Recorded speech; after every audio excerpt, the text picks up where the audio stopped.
Seal Cannon here from Fiction Atlas Press, bringing you another Indie Connection.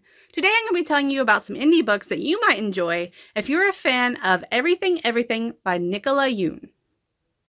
The first book I have for you is called If You Were There by Eric Edwards. It's the summer of 1994 and Jason Parker can't figure out why he's not excited about a break in high school classes. He's filled his days with movies, video games, and family visits. Or clashes, depending on his dad's attitude. But he primarily drives his car around the small town looking for something. Anything, really.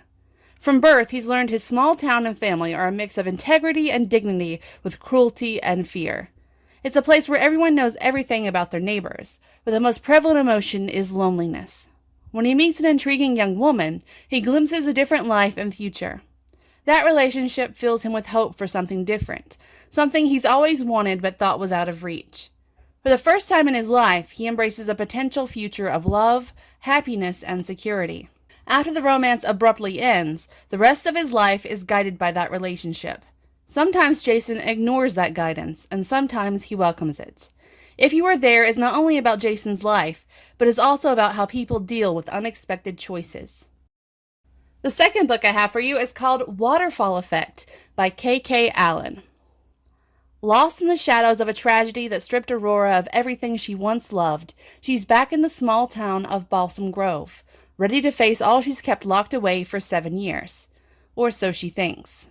As one of the victims of a string of mysterious disappearances in the small, picturesque Appalachian mountain town, darkness has become her home, her safe blanket when the world reveals its true colors.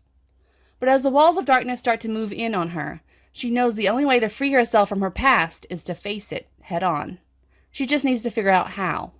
Upon arrival, Aurora isn't expecting her first collision to be with the boy she left all those years ago. The boy who betrayed her trust with no regrets. The boy who is no longer a boy, but a man with the same stormy eyes that swept her into his current before she ever learned to swim.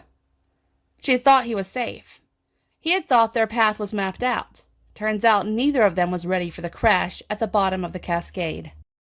The third book I have for you is called Falling by M.J. Greenway. An epic road trip to the Grand Canyon was Mia's big idea.